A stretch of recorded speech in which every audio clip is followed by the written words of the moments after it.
All right. Welcome back, everybody, to another episode of the Sounds of the Hardwood podcast. Today's episode, we're going over Klay Thompson's return off his 2-year injury, the win streaks of the Memphis Grizzlies and the Chicago Bulls, and the overall season struggles of the Boston Celtics, Atlanta Hawks, and Trailblazers. And as well as, since it's All-Star ballot season time, we're going to give our starting five for the Eastern Conference teams this year. So how you guys been doing today? Good. Good. Great. He's doing. Why you doing great, Soto, with that Chuck E. Cheese smile on? Yeah, I'm winning. I already won one fantasy league.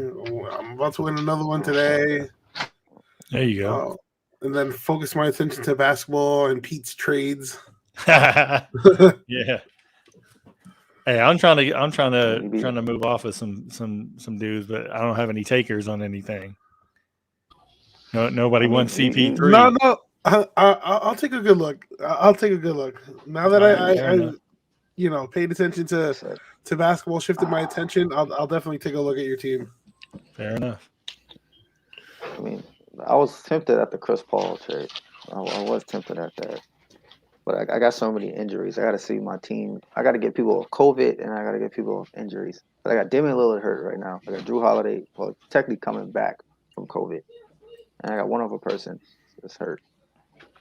And Maxi's in COVID. So I'm trying to play around with my starters and benches at the same time. I don't want to trade away somebody that would end up being my backup before I get a backup back. Gotcha. So that's why I've been. But then you lost me at the Buddy Hield. When I seen Buddy Hield, like he playing, he's no way he want me to take Buddy Hield. I just wanted. Hey, he was just a throw-in. Like he wasn't an inaugural piece. A couple of weeks ago, he sent me like 2 or 3 trade, and I know he kept Keldon Johnson in it, and I was just like, he knows I'm a Spurs fan, so the bait. I think the bait was there, but I'm definitely interested in CP3, so I'll definitely gonna review that later. Triple W yesterday. Yeah, he did. That's the right time. Like I moved off of John Morant in just the right time. Unfortunately, he went down with injury, but overall, he's been playing well. It's he's been playing great. But I'll save that for the win streak conversation. But the Klay Thompson return is finally here. We've been hinting about it, been talking about it for a long time, when he was finally going to make his return. So now he come to the game and be on the court and not be on the sideline upset because he can't go out and help his team. So the camera crew don't have to keep focusing in on this man mad when he sees somebody out there. The team struggling, somebody making a mistake. So who wants to start us off with the Klay Thompson talks? Who's bold enough today? Who's feeling bold? I'll start because I haven't been here for a while. I miss y'all. I'm hype. I think we all are. I think Warriors fan or not, everyone's a Klay fan. Just if you just love the game of basketball, you love what he does. Two-way. Well, before he got injured, one of the top 2-ways, if not the top 2-way. Definitely a lethal shooter, which we could debate. People must have forgot about, which he's going to remind a lot of people over these next few months. I think it's great. I think it's scary for the West or for the NBA in general, just because how good the Warriors been this season. I know they kind of been up and down, kind of the end of last year, beginning of this year right now. But it's kind of like the perfect time to bring them back. Not only for team-wise, but also for, I guess, views-wise for the NBA. If you look at their schedule, then 6 out of the next 7 games is nationally televised. It's either on ESPN or NBA TV or TNT. So we get to see Klay not only today, but I think Tuesday, Thursday, Friday. So it's great. Like one of those games is going to have a Klay game, right? I think the most thing, just like with KD, it's just seeing how he is. Pete talked about it before we started going live. How is he going to be on defense, which we all can agree a step, 2 steps probably slow until he gets, his stamina back and all that. Gets back into 100% basketball shape. But shooting, I don't think that's going to be a problem. I think tonight he'll probably score between 10, 15 points. He's going to get shots up there. I got him probably taking the first one, but I think at some point, probably second half, he's gonna start feeling his legs heavy. But I don't care if he doesn't even put up any points as long as he gets shots up. Like, just him being back and what he means for that team. The Splash Bros is back. It's been a long time coming. Everybody's ready, and I think the window for I think it's an 8:30 time slot's perfect. It's like prime time basketball. After more than half these football games go by. So I think a lot of people are gonna shift from football today, boom, right to NBA TV to tune in to see how he does. And even former players or current players are gonna be watching too. So I think that's great. I think it's just great for the game overall. Got you. Yeah, I think with Klay, like the shooting, like if you're a shooter, it never leaves. It's just going to be, getting the mental hurdle of taking a step and just kind of feeling his legs like, all right, I'm not going to get hurt. Like the first layup or first, dunk. Yep, like, the dunk, yep.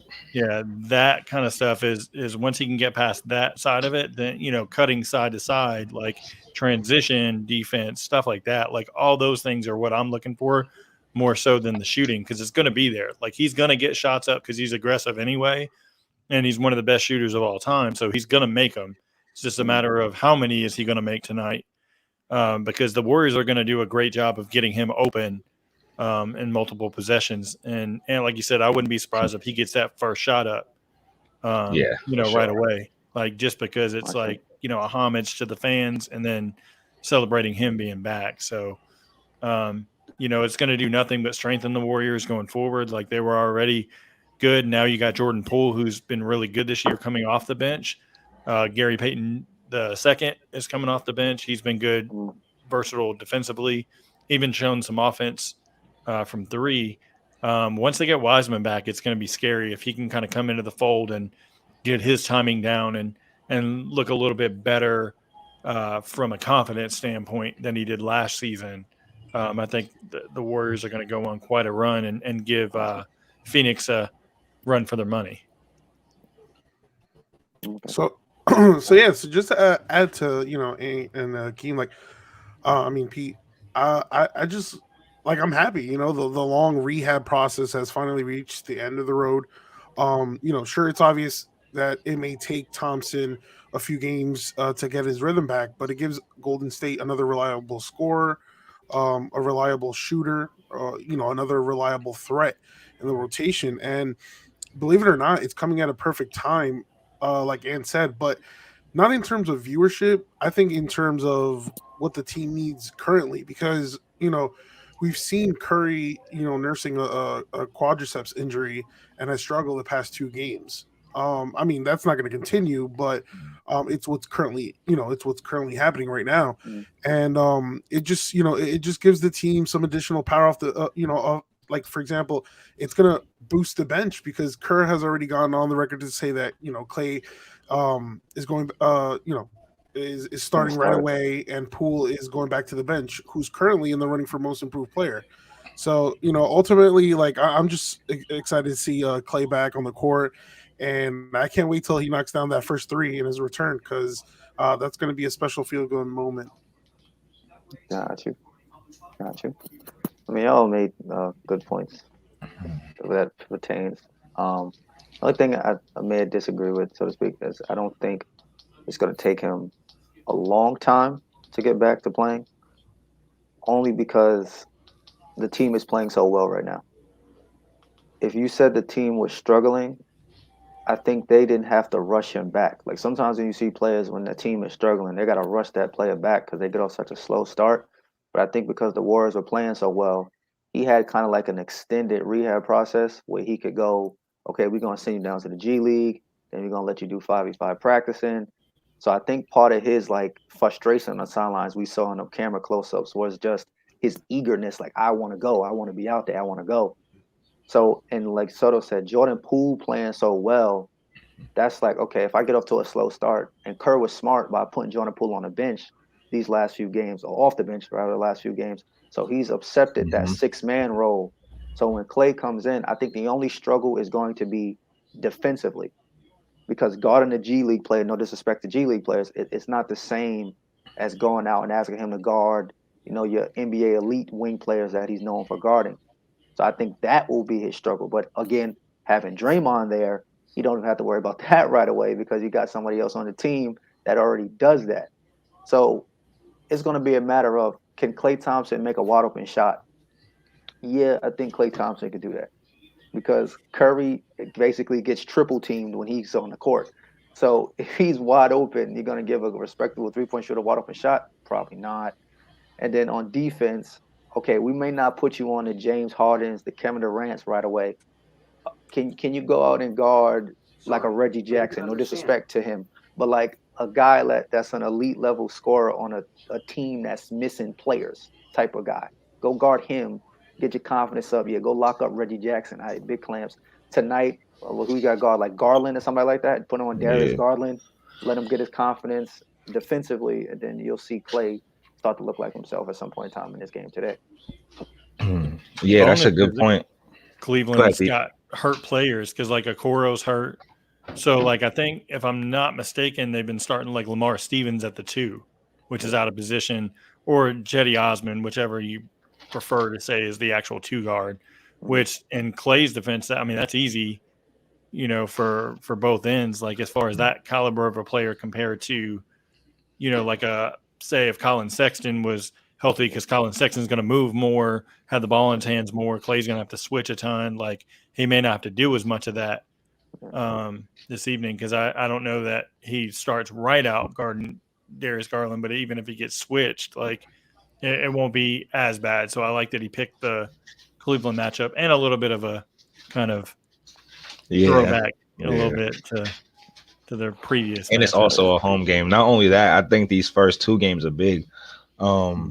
You got a day off in between, so he'll get to see how his legs feel Tuesday, whatever, or Monday, and then Tuesday, whatever. But yeah, you got the Cavs tonight, and then you got the Grizzlies Tuesday, which we just talked about how banged up they are. But then this is where you get kind of, all right, Klay, what can you do? Because you got the Bucks. Who's he going to be guarding? Probably maybe Drew Holiday. Oh, no, he's hurt, right? So Wes Matthews maybe. Protocol, what he cleared today. Protocol, yeah, my fault. Okay, so then just because obviously Drew's a little bit too big for Curry, so you got to have to put Klay on him. Then you got the Bulls. He can guard anyone from the Bulls. That whole freaking guard play right there they've been off the hook, right? And then you go to the Timberwolves, you kind of go back to whatever. Then you go back to the Pistons. So you got 2 easy games because of injury, whatever. And then you got 2 games where you're like, all right, we're going to really see where Klay's at right now coming it's a back. Good blend. Yeah. Then you go back to 2. So like Soto said, that's a good blend. Like these 2 first games is really good to get his feet wet, see how things go. Yeah, maybe monitor minutes. I mean, I'm pretty sure we can all agree. Like, we're not worried about his offense. It's not at all. Like how he can, defend the other players. So which is why I said like, it's probably going to take a few games just to get him into that rhythm. But offensively, he's going to be lights out. I think like Ian said, he had him at what you have him scoring 15? like 10 to 15. Yeah, 10 to 15. More around that range. Gotcha. Well, since Ant did mention the Grizzlies, and I can transition now into the hot streaks of both the Memphis Grizzlies and the Chicago Bulls. So, we can discuss, what we've been impressed the most with. Are you surprised by anything? And do you think these 2 teams have found something? This is just, favorable schedule, they're just in a good rhythm, or is this something that they can consistently do throughout the remaining of the season from this point? So I'll start with Pete this time. Soto, you hopped in. If I could go ahead, Soto. No. Because I don't know what was the order, but all right. So with Memphis, I'll start off with Memphis, I guess. Moran is playing with a chip on his shoulder, and in my opinion, he's playing like an MVP caliber player. And then what's amazing is like when he's not on the floor, when he was nursing the knee or the ankle injury, and then knee. Yeah, it was the knee injury. Players like Tyus Jones, Melton, and Desmond Bain all stepped up, and they're a team with a lot of heart and fight. So lots of credit to the coach Taylor Jenkins and the coaching staff who, it kind of seemed like they implemented a system that they feel comfortable playing. So and then one of the most like interesting notes about Memphis is that they have an NBA best 10 double digit comebacks this season. So, you can never count them out. It just shows, like I said, they play they hard, they play hard and they show a lot of heart and fight. Now with the Bulls, a lot of people like doubted the Bulls because if history has shown us when you have a stacked team with multiple all-stars, you think, oh, can they coexist or not? That's not the case here. So the Chicago Bulls have consistently been one of the best teams. They have the best offensive rating in the NBA, and it just shows like the Bulls starters average 84 points per night, which is number 1 in the NBA. So you have clutch plays by DeMar DeRozan, hitting back-to-back game winners. Vucevic holding down the paint, Levine being the scoring threat that we all know he can be, and Ball's playmaking, making everyone better and involved. You have Caruso, the GOAT, being the scrappy player that everybody wishes they had. Everybody wishes they had a player like Caruso on their team. So everything is just gelling, and it's something that will continue throughout the season, and they might have a deep run in the playoffs. Okay. Yeah, I mean, I'll go the opposite way. I'll start with the Bulls. I think just the offense in general, like as far as the starters, DeRozan, Ball, Vucevic, especially Levine, of course, they've really upped their offensive rating output because they're second in the last 9 games to San Antonio at almost 120 points a game. So take that into account, especially having – Lonzo, guys like Lonzo, Caruso, missing time because of health and safety protocols, and they still kept everything going. Kobe White has played exceptionally well, like the past 6 or 7 games, especially.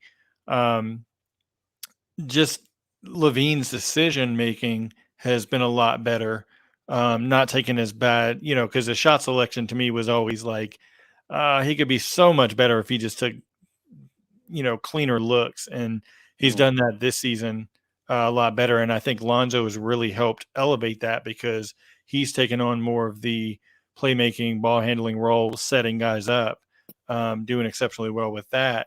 Vucevic's kind of come around lately, especially rebounding the ball, getting easier looks inside. What I want to see with Chicago is they, in my opinion, to kind of go like they're good, but to really be taken serious come playoff time and compete with like a Brooklyn or Milwaukee, not saying they could beat them, but at least compete, realistically with them. They really need like another power forward in there that could stretch the floor, preferably shoot. That would mean giving up Patrick Williams. And I don't know that if you're the front office, maybe you want to kind of move off Patrick Williams that quick, but I just think that they need another guy that can give you that 3-point shooting outlook whenever, teams tie up DeRozan or Levine's not, shooting as well. They have another option that can stretch the floor because you still have Vucevic that can score inside. As far as Memphis goes, I hated to see yesterday Dylan Brooks going down with that bad ankle injury because I think he's been so vital to what they've done this season, even though he's kind of been in and out of the lineup. But the one positive I did like from the game is even though Steven Adams was out because of COVID, that enabled Jaren Jackson Jr. to slide over to center. And that's a matchup nightmare for other opposing teams because he can stretch the floor. He can shoot it in the post because he's 6'11". Doesn't go in the post that much, which I'd like to see him do more. But he's just a mismatch. And I think long-term, that's where the Grizzlies have to think about Jackson at the 5 and then, run whatever you want to do at the 4, whether it's Brandon Clark or somebody of that effect. And then you've got Bane and Brooks on the wing with Morant. I mean, that's a good lineup to have. And if they can fill in the bench with maybe a little bit more experience up front, come playoff time, like maybe make a small deal at the trade deadline, get another experienced big man, I think they'll be all set.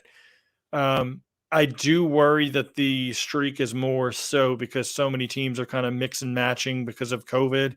So they've been able to take advantage of that. I don't know that it'll last to the effectiveness that it has so far, but I am intrigued at the Grizzlies maybe ending up in the 6th spot, maybe even the 5th spot, depending how things fall. But I mean, you got to look at teams like, the Lakers will get everybody back at some point, so they're going to elevate, and then you've got Denver's battling every injury under the sun. It seems like every week somebody new on Denver's going out. Portland struggled because they don't have Dame. CJ's been out. So like all these teams are fighting major star injuries. Lakers obviously with Anthony Davis, but so it kind of gives a good leeway for Memphis to get confidence, but I just don't know that it'll sustain. Whereas Chicago, I think they're going to finish anywhere from 1 to 3 confidently, no question. Okay. Gotcha. What you got, Ant? I agree. I think obviously both teams' win streaks are impressive, but I think for me it's still the Bulls because it was like when they started the season hot, it was like, all right, let's start the season hot, and it's like, all right, when's this downfall gonna happen? When you guys gonna face legit competition, for a few games and see? Then it's kind of like that downfall never happened. It's like it'll be the most consistent team in the NBA right now. They've been that way since the season started. Everybody knows their role, which you usually don't see happen right away when you have so much movement on a roster like that. So it's kind of like it was one of those lucky things, 1 out of 10 things that happen where it's like, oh, all right, we made all these moves in the offseason and then boom, it actually worked. Like 2-3 years later, it worked right away. You don't see selfishness. You don't see my turn crap or you hit the last 3 shots. Let me just throw this shot up because I want to get a shot off. Like, no, like if DeRozan's hot, they're going to do DeRozan. If it's Levine, they're going to Levine. Stuff like that. And I think the biggest part of doing with them is their defense. Like, their defense is legit. So, again, I still don't feel like Pete said, a lot of people are still taking them serious yet. It's going to be, what can you do for me in the playoffs? And that's when you're going to really get tested. But I think just because their defense is so good as it is, that's why they're going to be a scary matchup in the playoffs, because that's their identity. I don't think that offensive rating is going to stay that high forever, but I think that defensive rating is going to be, their DNA. Like, yeah, that's who they are, typical Chicago Bulls. Like when D Rose was there, Ben Gordon, Kirk Heinrich, like, when they used to go at it with Boston all the time, like just drag out the games, like physical, good, hard fought series. So I don't think any team under them, because they're first, wanna see them when it comes to like 2nd round, 3rd round. But with Memphis, same thing. I want to say that win streak surprised me just because they had some tough games on this win streak, some tough road games, and they've been playing so damn well. Besides when Ja just got hurt, people on ESPN talk about, yo, Josh should be an early MVP, front runner. Like, look what he's doing. And I don't see any problem with that. He's really killing it. Like, I know it was versus Cleveland last week, but he scored, I think 6 points in the last minute to get them that win. Like, that was crazy. And it was done on both sides. Like, it's not like it's just the flashy dunks, him trying to dunk on people randomly. Like, no, if you're seeing highlights of him, getting steals, getting in passing lanes. I think, to go back off what Pete said, the thing right now is for them trying to figure out what to do with the Adams and Jackson Jr. combo. Like, should we have Adams come off the bench? Should we shop Adams? Because Jackson Jr. at that center is scary, especially for teams out west. I mean, look what your Lakers had to, come down to doing. They had to come down to playing LeBron at the 5. It's been working because y'all are on win streak. Shout out to y'all. But it's like, you get what I'm saying? That's just where the NBA is at right now. So, and Steven Adams is just kind of like last of a dying breed type of center. He doesn't really have a shot. He's really good on, in the paint, soft touch, big hands, great rebounder. But besides that, that's not really working. So, Memphis has some questions, and obviously the win streak's going to end up coming to an end eventually because the injuries started happening. But Chicago, this is going to be the first of many. Like even if they lose the next one, or one out of the next three, because they got Brooklyn coming up, Brooklyn with Kyrie, because Chicago's home. That's gonna be a good challenge, and then they got the Warriors after that. So I think whenever that win streak gets snapped in a month or so, we're gonna be like, oh, they're back on another win streak. Like Chicago looks legit. It's actually good to see because that franchise hasn't looked legit for a while. Well, when you said something about Luau Deng, Heinrich, and Derrick Rose. Are you trying to make Tibbs cry? Are you about to have Tibbs be like, "Damn, I miss those good old days." They're playing defense over there. Like Tibbs is still the coach over there. It's crazy. I've actually been able to catch a few of their games. I was like, damn, like they're really legit. That's why I've called them the most consistent team I've seen. The whole NBA season so far. I know it's still kind of getting to the halfway point, but yeah. Getting to All-Star time. We'll start with the Bulls. Only because I'm a DeMar DeRozan guy, even when he was in Toronto. And I was a strong believer that I think the Raptors could have won a championship even if you would have kept Kyle Lowry and DeMar DeRozan and they not had gotten Kawhi, because the only obstacle they couldn't get past was LeBron. James. Mm-hmm. And then when he went to the West, I was a proponent of the Western Conference is not his style of play. He's a more slow-paced, mid-range guy, and they don't play like that in the Eastern Conference, especially not the teams that the Spurs have to play against. They're more up-tempo style teams. And the Spurs run a little bit more of a motion spread style offense, which for a mid-post isolation player not named Tim Duncan, I wasn't sure how that was going to work for him. As a big man, fine. Like LaMarcus Aldridge had no problem doing it because he fit that style. But as a wing player, I didn't think it was going to work for DeMar. But now back in the Eastern Conference, this is his stomping ground where he feels comfortable and he's able to dominate that. Also want to say that the Bulls did a really good job of making a team that fit their coach's strengths. Vucevic offensively is very similar to Al Horford. And Billy Donovan in Florida had Al Horford, who's a big that can post, shoot, and pass. And he can work in pick and roll. So if you look at the Bulls offense, a lot of their offense is pick and roll with LaVine, DeMar DeRozan, or post-up situations for DeMar DeRozan and Al Horford. And then he kind of lets Caruso and guys like that kind of be like that Corey Brewer type of role where they come in and pick up full court, force turnovers, and push the ball when they can, because those guys are going to streak out to try to get those easy transition opportunities.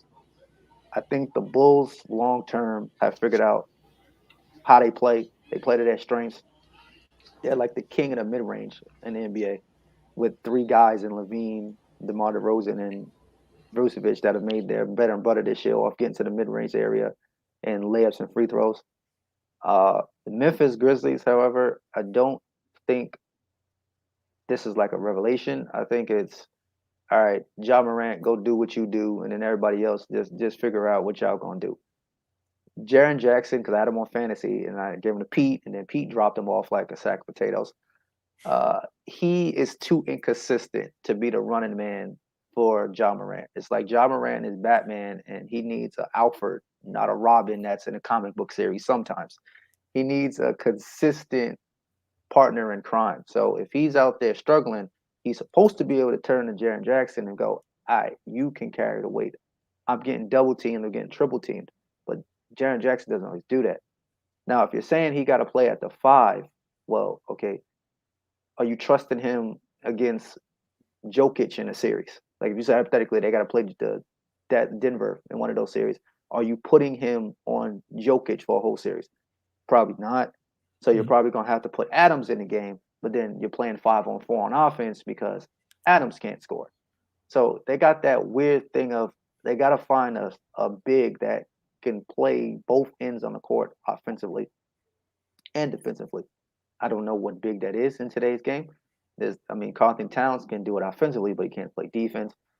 No other center in the league is probably going to be traded to the Memphis Grizzlies. So it had to be a signing. If I had to throw a name out there, like I know he's hurt, but it might work. It's like a Kelly Olynyk, a guy who can play spot minutes at the 5 spot. If you have to go, so to speak, stretching the floor, kind of like the Miami Heat did to the Lakers, and he was getting me tight because he was making all these shots and don't make shots against nobody else. But that's one of those examples where you put in a guy off the bench, he can play that stretch five and throw a wild card into what a team is trying to do to them. And like a guy like Jokic, take him away from the basket, or a guy like Embiid, take him away from the basket and make him have to guard a stretch five. So I think Chicago is a legitimate contender in the Eastern Conference. I would put them on a team that we're not predicting to get to the NBA Finals that very well could find themselves in the NBA Finals. And Memphis, it all depends on the health of that team. I like that lineup that Pete said of the Ja Morant, Baines, Brooks. They put a Clark and Jaren Jackson in the game. I think you could use that in situational spots to get them past the first round. I think they get past first round team depending on when they land. If they land in that 4 to 6, I think they can beat somebody in the first round. Preferably be in a 4 or 5 spot. That'd be a better matchup for them as opposed to being 6th. They could probably beat the first round series and then ultimately get bounced in the second round. But y'all covered everything. That was just my food for thought on whether or not I think the Bulls and the Memphis Grizzlies is real. Memphis, I think it's just a hot streak. Bulls, I think they're here to stay. Now we covered our streaking teams. Now we got to cover our teams that have made us scratch our heads that were good last year, and now you're looking at them like, what? For a while, my Lakers was always in there. That little 4-game streak saved them. But for a while, they was about to be up in this conversation. Like, yeah, throw them Lakers in there because I don't know. They still in that combo. The little 4-game win streak ain't saved you. Whoa. The Celtics only beat the Knicks because Michael Fournier Jr. didn't play. Okay, if he would have been playing, then y'all would have had a different problem on your hands. I'm gonna go out on a limb. I'm gonna give Westbrook credit. He's kept his turnovers down and his poor fourth quarter decisions down. So it's helped them right now. Also, Malik Monk, that boy putting the ball on the hoop at all. Yeah, he should have been playing in Charlotte. He should have been, but he didn't get the opportunity. Yeah, we know that. The Celtics, I don't know what they out there doing right now, but they trying to figure it out. Atlanta, maybe Ice Tray got to get spit on by another fan. No disrespect, I'm like, but maybe he needs some type of motivation. Proper motivation, because he hasn't looked like the same player. And I almost forgot the Blazers, the Blazers. I don't know what's going on with them. I'll start off because everybody else has started, so I'll start off for this one. The Blazers, I know we mentioned in the last podcast, they should have just hired Becky Hammond. The reason why I say that is because at least she's been on NBA staff. She's been developing guards. She's been working with young players. So she's been underneath Pop. That was someone who has an idea of, okay, I'm coaching a team that the expectation level is be a playoff team. I can handle that. I like Chauncey Billups, Mr. Big Shot Chauncey. I do. But I don't think his basketball mind is best used for this team on the sideline. Maybe if you said he was the GM, like if you said how now they got the GM opening and they kind of did like a Brad Stevens kind of thing and said, okay, we're going to not fire you, but we're going to promote you to GM. Then I think from that standpoint, his IQ and understanding for the game, he might be able to figure out a way to fix this Portland Trailblazers team. But on the sideline, I don't think he has enough experience and his team is talented enough. If you look at these first-year players, first-year coaches with teams, the trend has been championship contending teams. Steve Kerr with the Warriors, Steve Nash with the Nets. They've gotten championship contending teams as their first overall job. This team ain't nowhere near winning a championship. And now with Dame with that ab injury, we're going to all point the blame on Chauncey Billups when it's just like this team just sucked. Dame, I know you trying to stay loyal, but you are wasting your career there. I know what you're trying to do. You're trying to be like Kobe, trying to be like Duncan. You want to hold it down for the Portland Trailblazers, but they are failing you.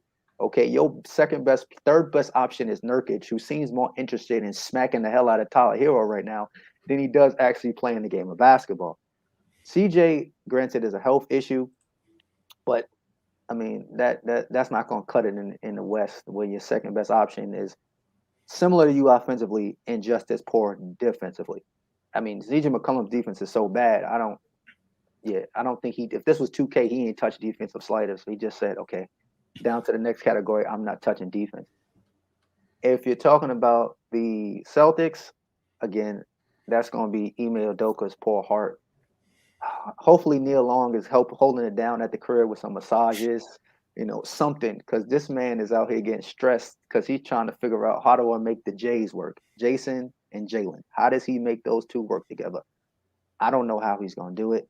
You got Marcus Smart out there going, you see me, pass me the ball for him to shoot a brick.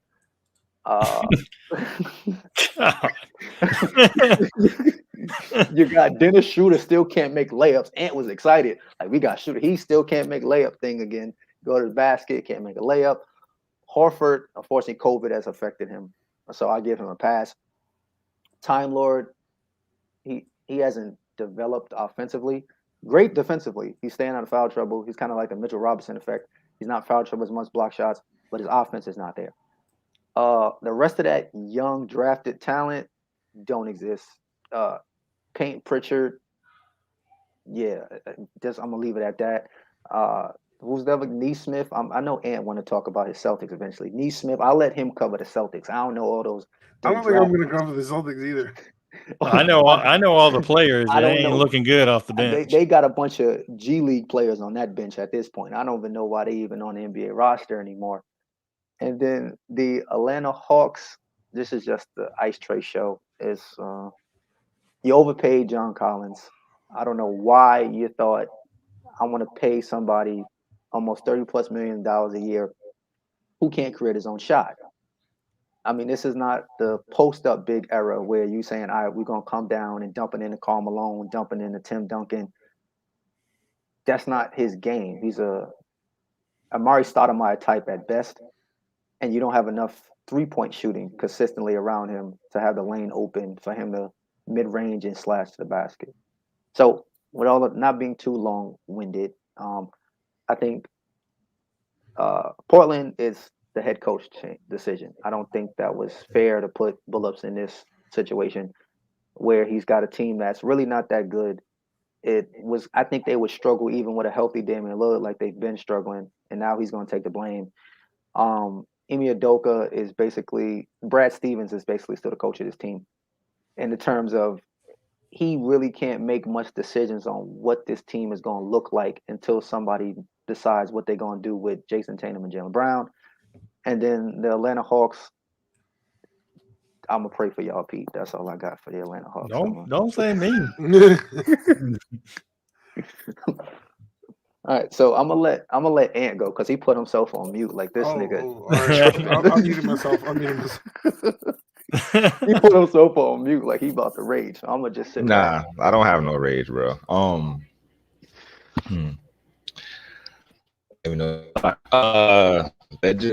They had a tough December, bro. And I was giving them the benefit of the doubt. I called out that December schedule, which I don't think, unless you're a Celtics fan, nobody really noticed that part of their schedule. Was like, damn. And then January comes and I'm like, you know what?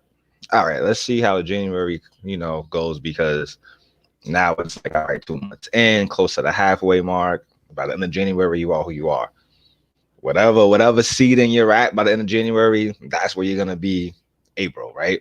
You're fighting maybe a one spot ahead, a spot below, whatever.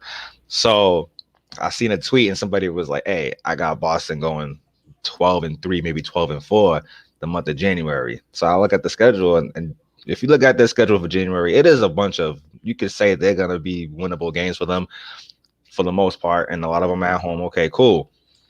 And then comes, they just came off losing to the Spurs Wednesday, which y'all probably don't know because y'all don't care about Boston, so whatever. Unless besides the 4 times we played, besides that, y'all New Yorkers don't care about Boston, whatever. So tough game versus the Spurs. Jaylen Brown went off. That game he went off. Every game that Tatum was in there due to protocol, whatever, Brown goes off. Cool.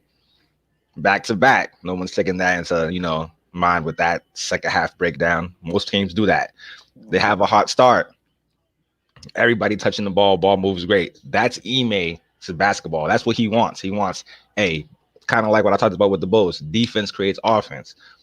No mental lapse on defense, and then the offense will be fine. That's what he wants to have with Boston. The problem is, I don't think he's getting it through to the team, and you don't have the right players around Tatum or Brown. I think it's tough to say these two can't work when they've never had the right players around them. Besides when you talk about maybe a Kyrie and a Hayward, but they were never really on the court together for a long time. One was always out, the gruesome injury, and then Kyrie, whatever. And then Kyrie comes back pouting, damn, these young guys developed faster than I thought. It's not really my team anymore. Get me out of here. Kyrie being Kyrie, they were only, I guess you could say, really good when Isaiah Thomas was there.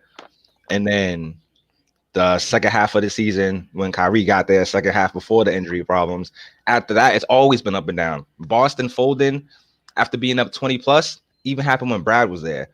So for a Celtics fan, it's kind of like we've seen this story before. But for it to be against the Knicks, that's where it hurt. Because if you're like me and you got a lot of New York fans, your phone was blowing up. It was silenced the whole 3 quarters. Like, it was literally silent 3.5 quarters because they didn't even take the lead to 2 minutes left. And then once they went up, it's like bing bong, New York this, forget Boston, and Boston loses on national television and they fold, and now it's break the whole team up. Something got to be done. Panic. You brought up the horrible bench. That's due to Danny Ainge, bro. He's never had a bench. We know that for years, and he always holds on to all these could be. What could their ceiling be? Whatever. Yep. Pritchard's been there for 2 years. Romeo's been there for 2 years. Romeo's he was hurt most of last year with a wrist injury. Pritchard in and out the lineup with health and safety protocols all the time, or just not getting minutes. So those two are struggling with, there's a Josh Richardson here now. He's getting minutes. Shooter, when all the starting fives there, he comes off the bench, which I don't agree with either. Now Shooter's ahead. So that's why you don't really see Pritchard like that, Keem, because there's just no time to get him minutes, which I also think is smart. I think Ime has to tighten up the rotations. I think one of the reasons why we lost to y'all is that third quarter, he kind of got happy. Oh, let's throw Freedom out there. Let's throw this person out there. Bro, no. Neesmith was in health and safety protocols back-to-back, so they just got him back. And I think that was the first game back, but he didn't play that game. He's okay. He doesn't shoot well enough to be a shooter. Like, how the hell are you going to shoot? And that's what I'm saying. You guys want to exactly. Like, what? You guys want to talk about break up Brown and Tatum, but they don't have the right players around these two guys. They could play with each other because they offset, which usually always works. And I also think coaching wise, I always say this when I talk about Boston, what is their offense? Can you guys tell me what that offense looks like? What is it? Is it give the ball to Tatum and then high screen and roll? That's what it is. It's give it to Tatum.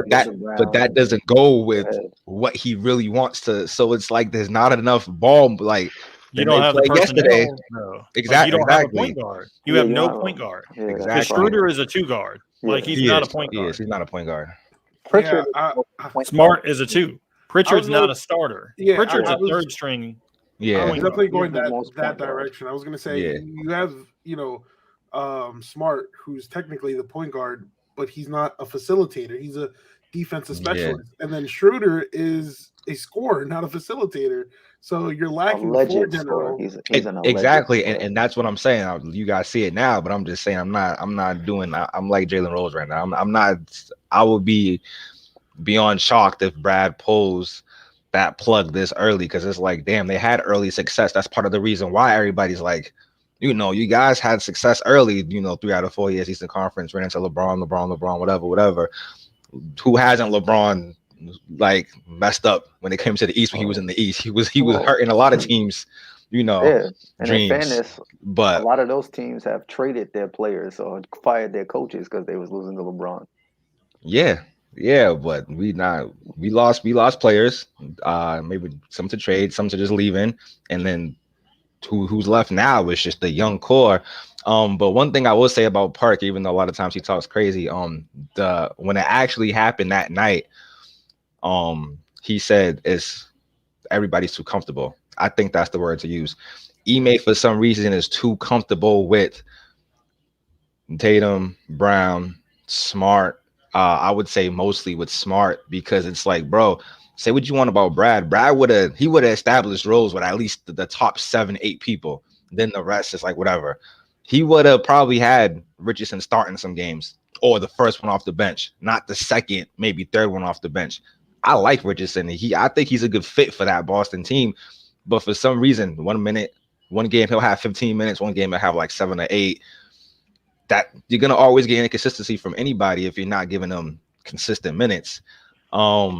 Smart has to come off the bench. I'm a fan of Shooter starting. Just his numbers are better when he starts. Their record's better when he starts because I feel like he's more of the rebounds right there. Give me the ball, you guys run. Not Tatum, do the high dribble. Oh, I'm too nonchalant. High dribble. No, like get me the ball. Y'all run. I want to get y'all going early. That's why I like Shooter doing that. Which, believe it or not, that's a big thing because they're still young. That's a big thing for this team to get easy ones. Not contested ones all the damn time because eventually it's just not gonna go in. So all teams are doing, which I've called out early in the season, is what KD went through the year before he came back and got the MVP with OKC.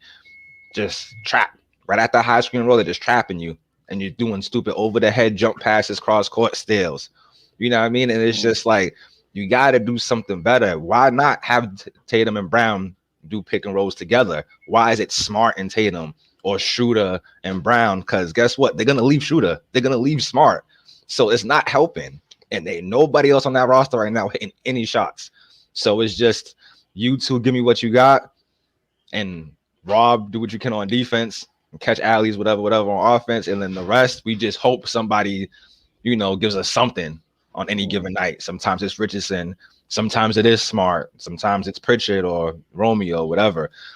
Sometimes it's Horford, but like you guys are all saying, that roster constructed, it shouldn't be this bad, but it's getting real scary over here because if they have a horrible January the way they did December, they're not even going to be in a playoff, in a playing tournament, in a playoff series at all. Like it's going to be like real panic button. Brad blow this team up, but everybody's just too comfortable. What do you think as a Celtics, obviously diehard fan? What do you think happens first? They trade Tatum or Brown, or they fire Udoka? Unfortunately, we've seen this story before. It'll be them firing the Udoka, which I don't, because it's just like, bro, that he irks me too, and I'm a fan, but he just irks, bro. I don't see any. He want to talk about motivation. He want to talk about mental toughness. He keeps throwing his players under the bus a lot. Yeah, I don't. And that doesn't go over well in today's NBA. Exactly, which is a rookie head coach mistake. Number one, number two. Some things you do keep in house, which goes with what Pete says. And number three, bro, you have to get a technical sometimes, bro. Sometimes you gotta be that spark. Say again, go back to say what you want about Brad. Sometimes when Brad got that technical, everybody would be like, "Oh shit, yo, let's turn it up." Brad don't get mad, bro. If he's mad, let's do something. He may sitting there chomping on gum with his belly poking out because he think. You gotta remember where he started though. Like he started as an assistant on that team with the latter years of Tony, Duncan, I'm hip. and Ginobili and Kawhi. So he not used to having to motivate somebody to go play. Like he's sitting over there like, okay, y'all guys supposed to be the best players on the team. Y'all supposed to be doing some. Do some. Give me some. Like I think if they would be more vocal instead of Marcus Smart being so vocal, that's your problem. He has that right though. Is not Smart has that right. He has the right, but he's not. But the best it needs player. to be Tatum or Brown. One like of them when it's not your best player being that vocal, like it's not like Derek Fisher out there on the court telling Kobe, "May he rest in peace." Yeah, Kobe, I know you want the ball, but I'm about to go pass it to somebody else to make the offense function. Right. Yeah. This is Marcus Smart going to the podium like, yeah, we be winning if these niggas pass, bro. I ain't even gonna lie to you. Yeah. like you can't have that happening. Like, what's he gonna do? Score 30 if he got more touches? That's all I'm saying. Right? Yeah, well, I think with that comment, yeah, it wasn't directly, I want the ball, but yeah, just have more movement. But he wasn't wrong. We all can agree. Like, he's right about that statement. And then 2-3 games go by and the ball movement's thing, and then it's right back to the same thing. Stagnant offense, dribble. Hey, guilty. Shooter's guilty of it sometimes too. Everybody talks about that game winner. No one talks about that stupid ass turnover Shooter had right before the game winner. Right. We all hoopers in here, though. We all hoopers. At some point in time, you ain't gonna pass it to that kid that keep bricking. It's like, yeah, bro, I don't give it to you 4 or 5 times. Exactly. I'm gonna stop. Kobe had that mindset. R.I.P. Melo has that mindset still. Shit, even LeBron got that. A lot of players have that mindset. And do you blame them? Yeah, I But mean, I'm a shooter, so like in open runs, like I can't play now because my knees don't hold up. But if you don't knock down, you might get 2 at the most. If you break those first 2, your ass better just run the whole game and play defense. Like, Exactly. And unless it's somebody you know, because they're gonna be like, oh, he Yeah. can't shoot. Or Right. somebody's gonna be like, why do you keep shooting that shot? You know, Yeah. go for a layup, whatever. I also feel like they expect more out of Horford, but bro, based off his age, I mean, you know, he wasn't going to come back and be the prime Horford from 3-4 years ago. before Like it wasn't exactly. going to happen. And And that's what I was saying. You're prepping Time Lord to be in that role. I think he's ready for it.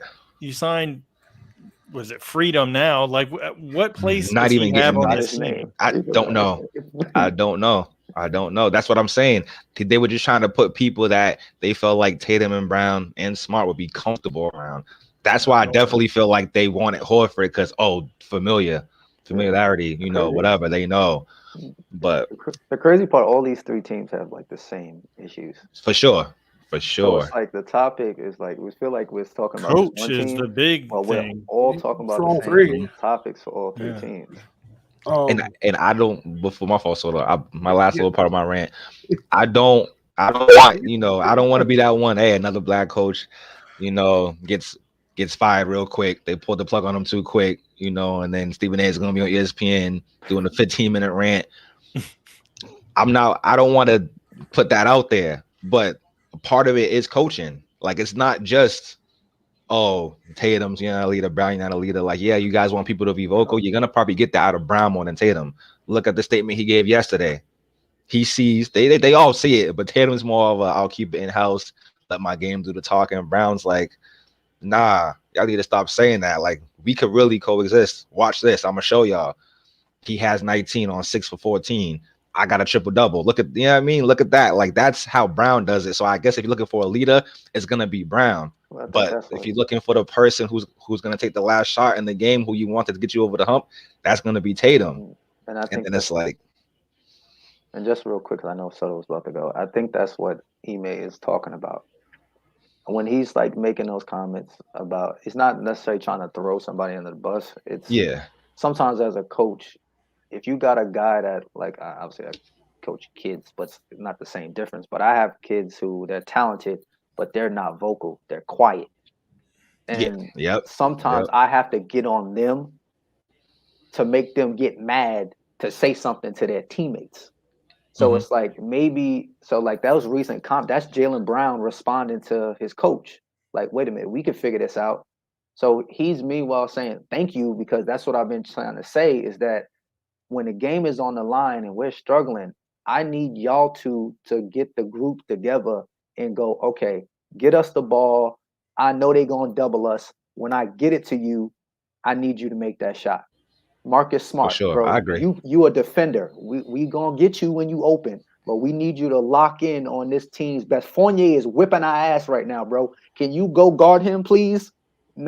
That's what he's asking for, because that's supposed to be your best defender. You're supposed to go to Smart and say, yo, bro, lock that up. Like this, he going off. He got 40 something, right? Chill. Lock that up, bro. Stop it. And that's what you need them to do. It's kind of like what Jordan used to go with people. It's like the iconic story he told Steve Kerr, I'm going to swing it to you. You better knock it down. So you need somebody, or Draymond type presence, that's going to get in guys' face and yell if he has to. That's what the Celtics don't have. They don't have that guy that's willing to challenge everybody. And that's the enforcer part. Yeah. Which I guess we could go back and say, like you were saying earlier, that's, I guess, maybe where Smart was trying to go.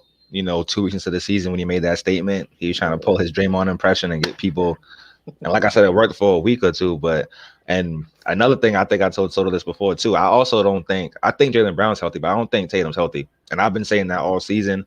And whatever, it might not ever come out. It might come out at the end. But what 23, 24-year-old is going to, instead of being on the bench, he's riding the bike? What's that mean? That means something's wrong and he's trying to stay loose. I don't know if it's the hamstring, the quad, whatever. You know, I'm thinking it's the knee. But something with the knee. But he's, you know, always trying to, I don't know if it's tendonitis, whatever, but always trying to keep loose. And it's just like, bro, if you hurt, just say that. It is what it is, because then, you know, then they could stop moving on, not without you, but, you know, hey, take this time off. If it's a little cleanup, get the cleanup. Yeah. But now it's past that point, close to the halfway mark. You gotta just tough it out. He's definitely not playing the same. He's settling a lot more. He was playing way more, I guess you could say, aggressive last year with attacking the basket. This year it's just more Jump shot. horrible shot selection. It is what it is. He's like I said, Ime just, I don't know. It's not 100% on him either. But as a coach, there's things you got to do. I haven't seen a lineup change unless somebody's hurt. Get you. And then once they come back, they're right back in there. Just the team that's constructed. Like the team is not built to win. They're not built to be this bad either, bro. No, they're not built to win a ring, but they're not built to be. What are they? I don't even know. I don't even look these days, bro. I really don't. Yeah, no, I know people. Yeah, 11th, right? People are going to go with that narrative that Brown and Tatum, and I hate that, bro. Have trouble coexisting, but I mean, listen, they're great players. I just don't know if they can be great together. Yeah. I think I would just give them till like the All-Star break and figure things out.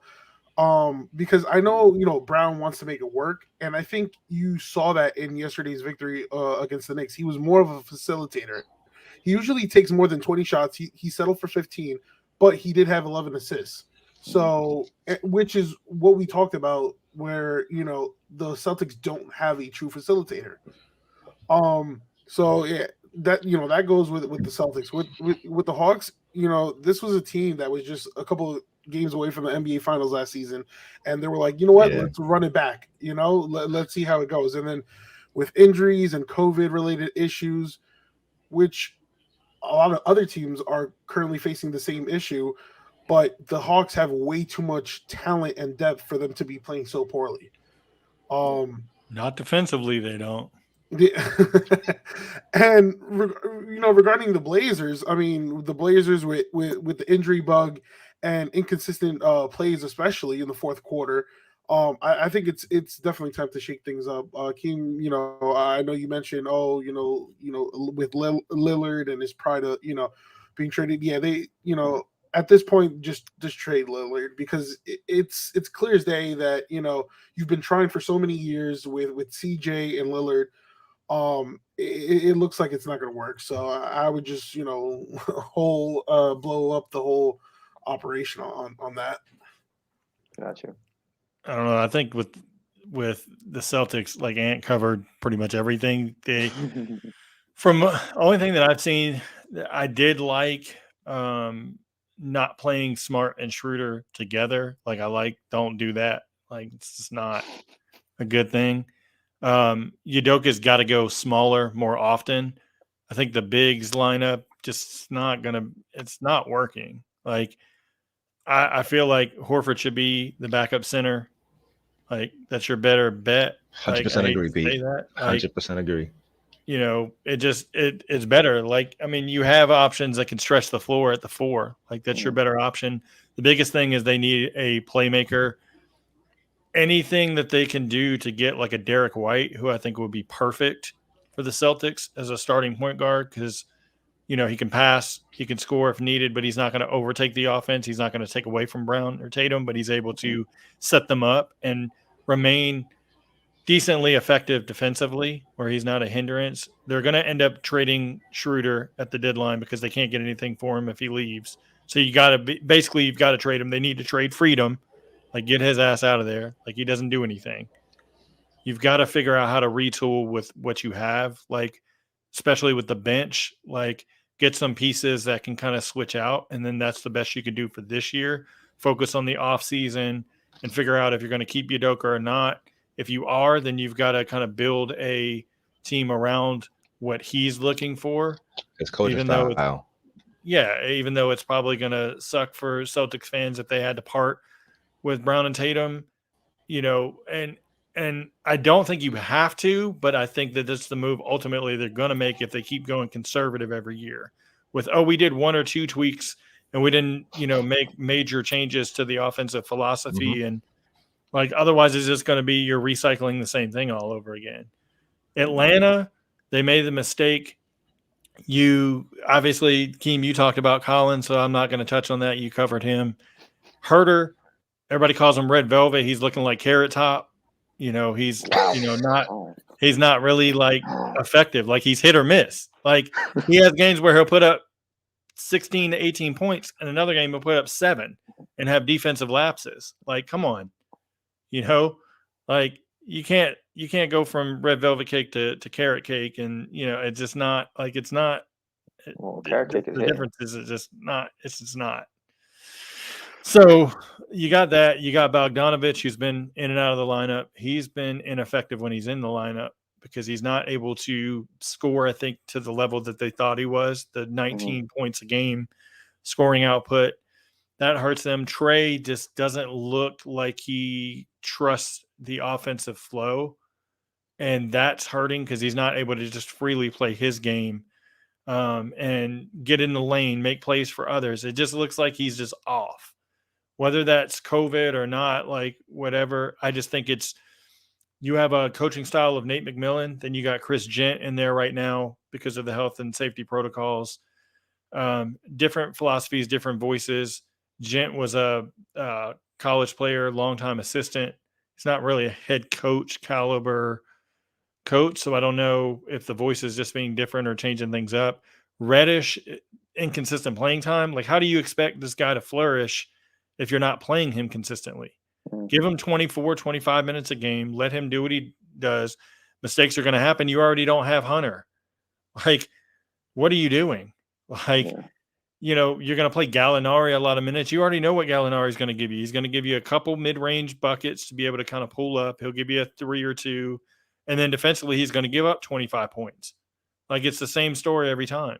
Capella can't work with Collins. It's just not going to be an effective front court. So I'm not going to throw it all on Nate McMillan, but I think Travis Link in his interview said, hey, maybe we shouldn't have brought these guys back. What do you think? Like, you got happy with, injuries to other teams and surpassing expectations, but yet you didn't think about the long term of how these guys are going to fit. Like, you get DeLon Wright as a backup point guard. He's not a scorer. Defensively, he can play both guard positions, but what effectively is he going to do on that team? He's not going to set guys up. Like, it's just not really. And Lou Williams is older. Lou Williams is going to get his buckets and call it a day. Like, defensively, he's not stopping anybody. Sharif Cooper's too young. Like, he looked inconsistent in high school and college. So, like, you can't expect him to flourish in the NBA right away. They don't even play Jalen Johnson.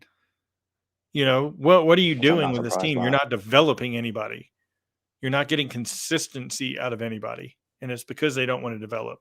Portland, if you weren't going to change the team and get better as a team, you should have hired Mike D'Antoni and at least carved out an offense that could have, ran some teams off the floor. You're already bad defensively. You're 30th in the league. And you have a defensive head coach, and you're 30th in the league. Lillard and McCollum can't defend. Nurkic is a step slow from last year. Like, Nasir Little is inconsistent. Your best option off the bench in the past 12 games has been Ben McLemore. Ben McLemore, who couldn't even cut it on the Kings. Like, oh, excuse me, short time, Laker for, I don't even know how many games, but, short time Laker. But at the end of the day, like, they're not going to be able to, I don't think effectively trading Lillard right now for Ben Simmons is going to do anything. So you have to wait till the offseason, and then they come to a mutual agreement that they're going to part ways. Probably going to do the same with McCollum because he's not going to come back in enough games to show teams that he's healthy enough for the remainder of the season. So you can't get the top tier value you probably get in a package for a McCollum. So what does that leave Portland as trade assets? Nurkic, who's not really going to get you much because if you look around the league, there's teams with better centers. And the teams that do need centers, he's not a stretch option, so it's not going to help them. And then the rest of their lineups, like, nobody's trading for Robert Covington and giving you anything of value. Like, nobody's trading for Larry Nance and giving you, rotation level value. Norman Powell just signed a big contract. He's not going to get traded. So just the team is in disarray. It went downhill at the beginning of the year when they had the allegations with Billups coming back to surface, or the case, I shouldn't say allegations, the whole court case and everything else that was settled, and that came out, and Portland fans turned on him, and all the Lillard drama. It's just a mess from the start. Like, they should have blown it up in the offseason and called it a day. But Portland's not going to make the playoffs. I don't care if Lillard came back right now and averaged 40 points a game. It's not happening. Not with the team they have. Out of the three teams, I trust the Celtics more than I trust, the other two, just because there's hope with Brown and Tatum. With Atlanta, everything rests on one player. And then with Portland, it rests on, is Lillard going to wake up tomorrow and one out finally? Yeah. So I agree. I'm going to just say one last thing before we move on to the next topic. It sounds like everyone has said pretty much the same thing about these teams. They've made mistakes. There's a comment I read from Coach Norman Fisher talking about the one thing that is forgotten about NBA is surprise teams that run it back without making small changes, make scouting them the next year very easy. NBA assistants and scouts are the best in the NBA.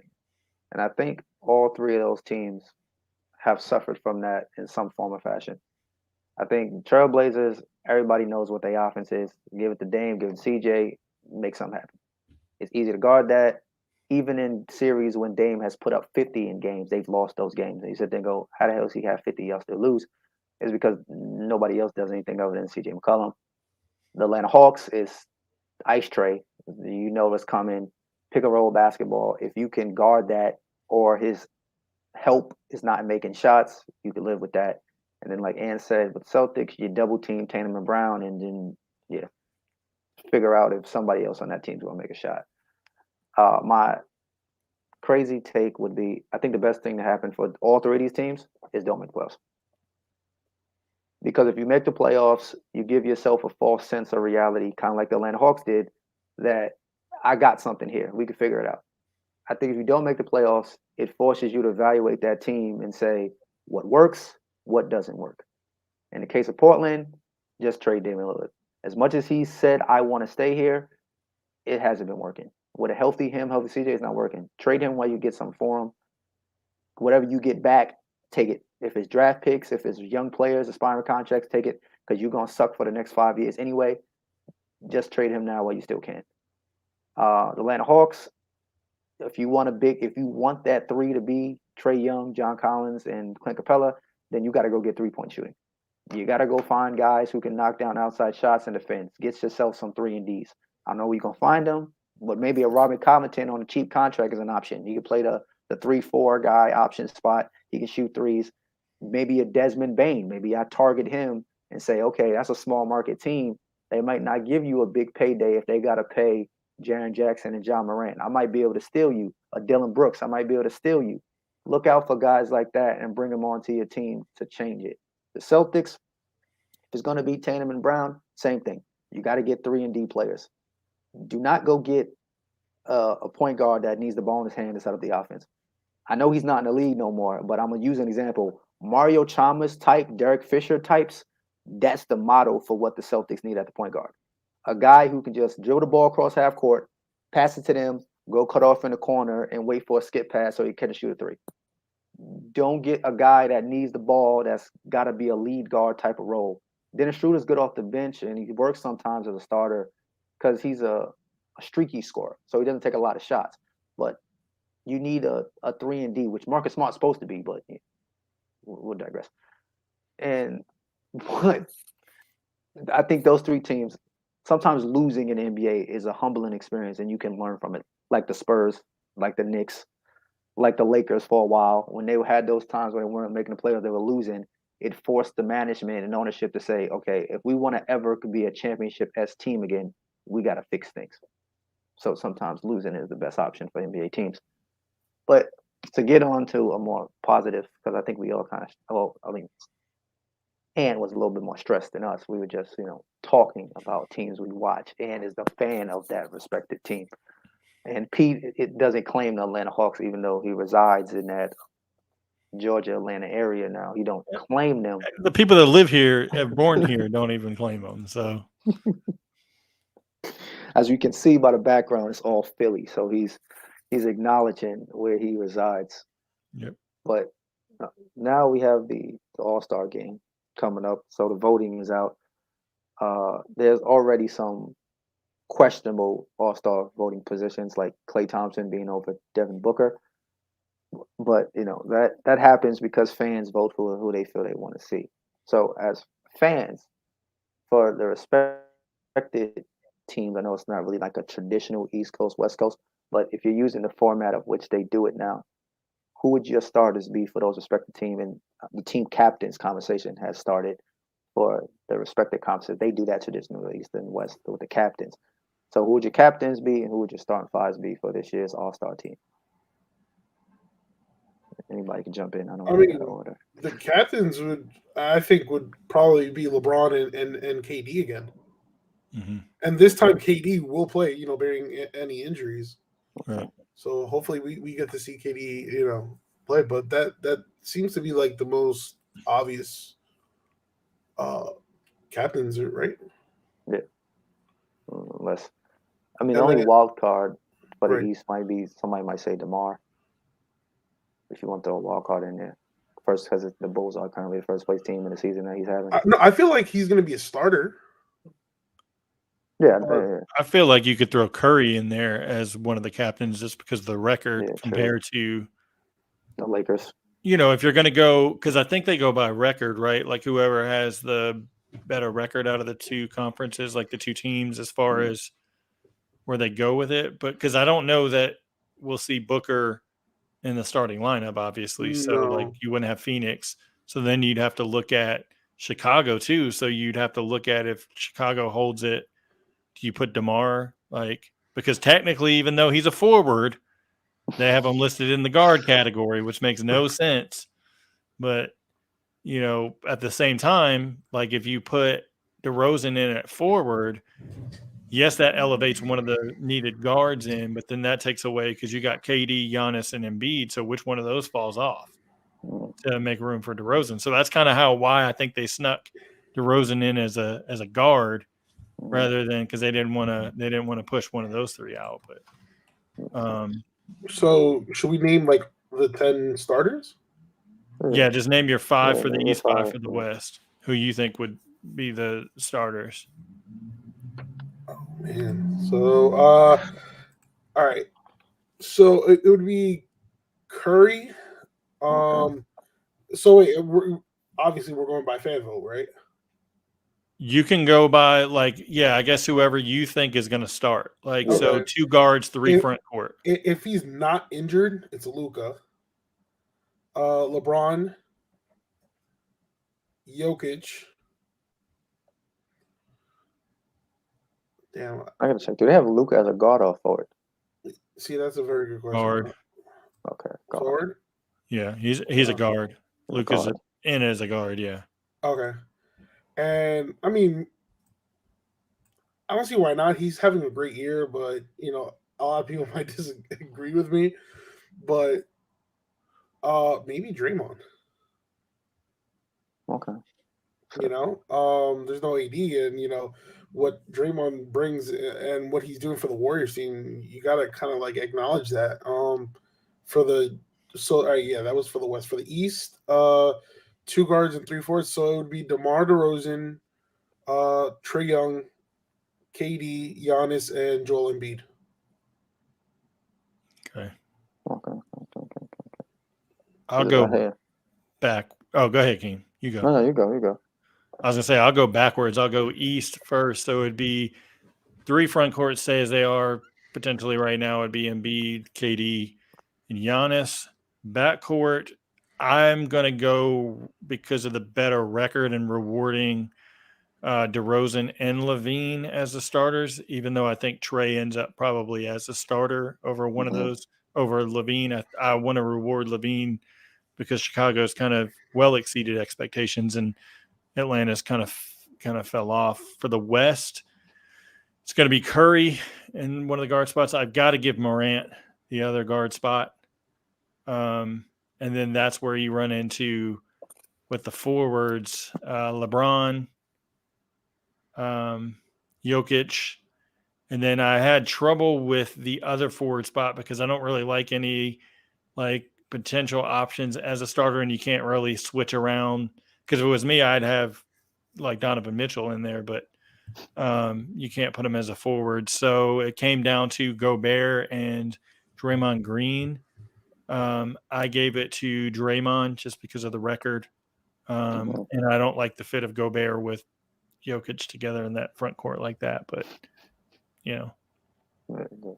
Gotcha. For the West, I like Steph as a captain, also obviously as a starter. I like Ja. I like Luka's game and all that stuff, but I just feel like the way Ja's basically carrying his team, I think he deserves to start. So I understand why Klay's right there, and there's also a chance Klay might pass both of them just because he's Klay and he's coming back. But I don't know. I'm a fan of Ja, so I think seeing him start would just be a good accomplishment for him. I like for the front court, I like where it is right now. I think they're probably not going to obviously be on the same team, but if they were to do the old school way and keep, East versus West, I think LeBron with the Joker and Paul George would be scary. Like those three in your front court, that's scary. Like that would be a great team. I like KD and Giannis, obviously. That's just clear cut. And I feel like, shout out to Philly Pete, I feel like people aren't talking about Embiid enough. He's having a monster season. Yeah. A monster season. Maybe because he's just keeping a low-key profile this year, not much, tweeting and trash talking and all that, not the normal antics. But he's just killing it. And then a lot of people, I think Pete, you're one of them, I don't like DeRozan in the guard part of the All-Star voting because he's a forward. So that kind of throws things off. So if we take DeMar out of it, but he deserves to be a starter, I will give him that because he's having a crazy season too. I think seeing Trey and Zach LaVine instead of James Harden, just because I feel like James Harden hasn't really had that crazy of a season. It's just been kind of subpar, like kind of flatline, whatever. So drop him out of that, and I will go with Trae Young, Zach LaVine, Giannis, KD, and Embiid, and that would be my 5 for the East. Gotcha. Okay, to me, the All-Star voting makes my head hurt because it does, bro. It does. When you look at the teams and you try to make a lineup, it goes, oh right, I can't put him there, even though that's what you would play. I can't put him there because you got this stupid category. So like my Western Conference team throws a whole monkey wrench in the process because the way they do it. Because I feel like you have to have Devin Booker or Chris Paul in the starting 5 in the Western Conference. It's the thought process of not having one of them 2 years in a row, not be a starter in the All-Star game, to me is like that's just wild disrespectful. So you got to put at least one of them, in my opinion, have to be in. So I'm going to give Curry because they're first place team. He's the person that's responsible, big part of that. I'm going to put Devin Booker at the 2 guard spot. Now, if I could do it under like a normal basketball concept here, I would put Luka Doncic and let him play small forward because he's freaking 6'6", 6'8". He can play it in an All-Star game purposes. Ain't playing no defense, but I can't do that. So I got to put a forward. So then I got to put LeBron. I mean, he's 36 years old, averaging 32 points or 30 points in a stretch of games right now. I mean, I can't dispute that. Almost averaging a triple-double. He's backpacking the Lakers right now. So I got to put LeBron. Then I'll put Draymond because that's the other part. The other player that's a part of the Warriors' success. And usually you see first-place teams sometimes will have 2 starters in an All-Star game. Ain't like it's unheard of. And then Jokic, I mean, they ain't know of a center to really put there. Like AD's hurt. Well, Rudy Gobert, I mean, I don't want to see him block shots. This is an All-Star game. I have no interest in seeing him blocking shots in an All-Star game. So Jokic would have to be there. He's almost averaging a triple-double. I mean, he's keeping the playoff hopes alive for Memphis, so I'll put him there. On the Eastern Conference side, the same thing. I feel like the Bulls are playing too good. They're being led by LaVine and DeMar DeRozan. That got to be a starting backcourt. I mean, Ice Trey, your team suck right now. I'm not putting That's you in what I front was of All-Star game. Your team is horrible. Like you don't deserve anywhere near an All-Star starting five. On a team, absolutely, but nowhere near starting five. So I'd go Zach LaVine, DeMar DeRozan, Giannis, who's quietly having an MVP, defensive player type year season again. We're not really talking about it as much. KD, because with James Harden, basically he part time like Kyrie, because you don't know which James Harden going to show up to the game right now. So Right. you got KD's leading the Nets, so give him, and then Embiid again is having another NBA defensive player and MVP type season quietly. I think we're talking so much about the negativity with Ben Simmons that we're overlooking the seasons of Maxey, Curry, Embiid, and Tobias again, and Doc Rivers' coaching job. Who I think he quietly should be in that coach of the year conversation, because this is a team people thought with no Ben Simmons was going to be bottom of the East, and they're in the mix somewhat. So that would be mine. And then my captains, I would say East, DeMar, and then West, Curry for my captains. Nothing too crazy. Biggest thing is going to be who gets snubbed, especially with the East, because if you got Harden potentially coming off the bench, Trey coming off the bench, you're leaving out, potentially leave out Fred VanVleet, who's been having a great season. You potentially leave out Garland, who's, looked really good. So guards are going to miss out. And then this may be the first year in a long time that we don't see Damian Lillard in the West, coming out. The injuries. It's just going to be different, but I think it opens up, opportunities for other guys. Like Jared Allen might get in, because the Cavs have exceeded expectations. So it's going to be interesting to see what route, once the coaches' vote gets tallied, like players vote and all that stuff, once everything gets weighed, kind of how it goes. Because like DeJounte Murray, great season as well for the Spurs. So I have him as an all-star, but then it's like, you look at guys like Paul George is deserving to be an all-star. Is he going to be able to play? So many different storylines there. And people, let's not put Andrew freaking Wiggins in the All-Star game. You gotta have Alex Caruso there. Come on. Alex Caruso gotta be top 10 votes. Wiggins in nah. Everybody's like, well, he could be an all-star. I'm like, no, there ain't no way in the world he's making the all-star game. So bringing towards closing. Hot takes. Always do that. Always leave this time for a hot take. It could be about anything, whatever on your mind. The mic is yours. I'll say I want to see a resolution. I don't care what team it comes with. I just want a resolution to the Ben Simmons saga at the trade deadline. I don't care where he gets traded to. Honestly, I don't give a damn what the package is coming back. I just want it over with so we can focus on the good things. Like you said, Curry, Maxey, Embiid, a good flow for this team. Even if we don't make, the Eastern Conference Finals or the finals, at least get a consistent game plan of what this team's going to be going forward with what we have. Whoever we get back for Simmons, it is what it is. Let's just ride it out with Embiid as the leader and then kind of build around that. I just want to see an end to it. Got you. Anybody else? You got something? Well, I'm gonna go with recent rumors regarding the Kings. Are they gonna trade Fox or Halliburton? I'm actually really intrigued by that. So, I wonder who stays and who goes. Got you. I'll probably trade Fox. I was gonna say Fox is probably out. Yeah, I was about to say probably Fox. Yeah, you draft 2-point guards, and the ratings on the wall. Yeah, how is that going to work? Yeah. What you got, Ant? I'm gonna go on a limb and say Brad does something to better the bench by All-Star break. Celtics above 500 in the next month.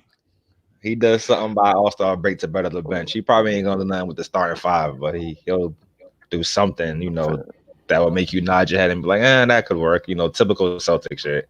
They made a little move that could work. And what Pete said, hopefully they go 500 for at least above 500 for the rest of the month. Jesus, man. This household's been crazy. Shorty gave up on the team. She don't even want to see them on the TV. My phone only blows up when we play and we lose.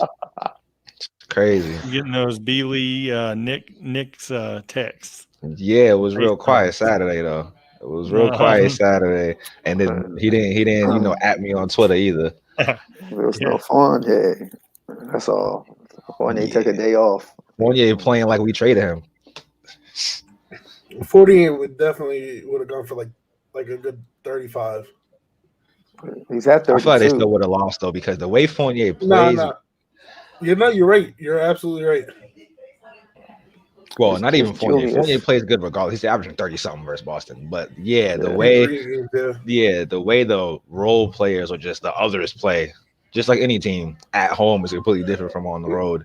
And not only that, Randall and Barrett came out, gunning, but they only had 8 players last night. So at some point you're gonna injuries and COVID. Burks has got to get away from the point guard spot. They got to figure something else out. For real, Pete. For real. Don't do that. Quickly's playing good ball. Shout out to him. No, Quickly is playing. He's playing good ball. But again, he's more he's a scorer, not a facilitator. Yeah, which is what they need. So y'all got the same problem as us. Well, I won't say y'all because you're not really a Knicks fan, Soto. But the Knicks kind of got the same until Derrick Rose comes back. McBride's good defensively. See what he can do in some spot minutes. Yeah. Tommy Sotomayor said hi, everyone. That's good. What's going on? Tommy? What's up? What up? To me, I feel like what's the thought process here? If I do my hot take, right? Because y'all said Westbrook doesn't turn the ball over and is clutch in the fourth quarter. I haven't been talking about Russell Westbrook lately. He's been playing well, so I'm gonna keep with that. Maybe I'm on to something. If I don't talk about him, he plays better. Knicks for life. Maybe not Knicks for life. What it do? My hot take is NBA players, NBA all athletes, because Randall did it the other day. All right, the modern day I see where you're going. I see where you're going. It's gonna boo you when you get smacked. Okay, it's gonna happen, big fella. That's what they do. This is the era of sports where they do that out here in these streets. You got some parents out here, they won't go inside the gym and watch their kids play if they suck. They be outside like, this nigga's trash. I ain't going in there. Call me when the game over. So it's like, if you think they're not going to sit at the game while they drinking their beer or whatever they've been sipping on and they're going to start booing you, it's going to happen, big fella. You might as well just take the L graciously and say, all right, can I just figure out a way to start playing better? But you can't be doing the thumbs down, okay? This not going to work to the fans. What does that even do? It's just corny. Stop it. Don't do that, okay? When I seen it live, I thought he was doing it. Because I swear that happened after I think he had a take and might have got the foul, but he might have missed the call or something. So I thought he was doing it either towards the Celtics or towards the ref. I forget. I didn't realize in the moment he was doing it towards the fans until after, which is crazy. So like you said, he just looks stupid on national television, just going like this for what? Everybody's like, and then fan bases, y'all gotta be realistic. So for y'all Mets fans, y'all always suck. What? So it's like, what are you upset about? The Knicks and Hawks and everybody else, you overachieved last year, bro. Thank you, Pete. No disrespect to J. Lee, but I think part of his premature bolden is the fact that he's a Mets fan. That's a lot of stress he's been going through over there. They're bad. They're always bad. Because I know what happened, Mets fans. That got to that hot start. Y'all was like, oh, they better than the Yankees. Then they started fading. Now you're booing your team. Now bias out there like, no, bro. It's like, that happens. Randall, when they was chanting MVP, he was all happy. You know what I'm saying? The camera was zooming in on your son, clapping for you. It was Gucci. Now they booing you. You like, thumbs down. Like, bro, just work on your right hand, big fella. They'll never boo you a day in your life. Okay, go get that right hand, stop spinning left. You'll be perfectly fine. Okay. It's more Tibbs' voice. You drown it out after. It's like Nate McMillan. You drown it out after one season, because it just wears you down, and then that offense is too predictable. Like, which is what I'm worried is about to be the same thing with us. Like you hear that voice, it's almost like all the defensive minded coaches besides Pop, a lot of them aren't around anymore or at that head coach, position, the assistants and all that stuff because nobody wants to hear defense at the NBA. They made it. They don't want to play defense. You know what I'm saying? That's why, I'll take Celtics suck.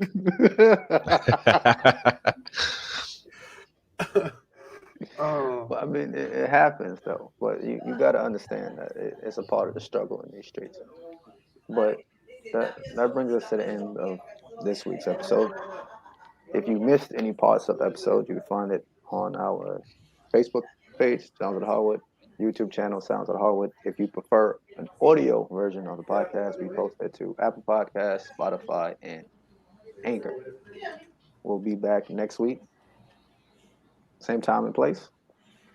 I mean, I would hope Yes, so. sir. yep. Yes, sir. All right. Thanks for watching and thanks for listening. And we'll holler at y'all in the next one. Peace. Peace.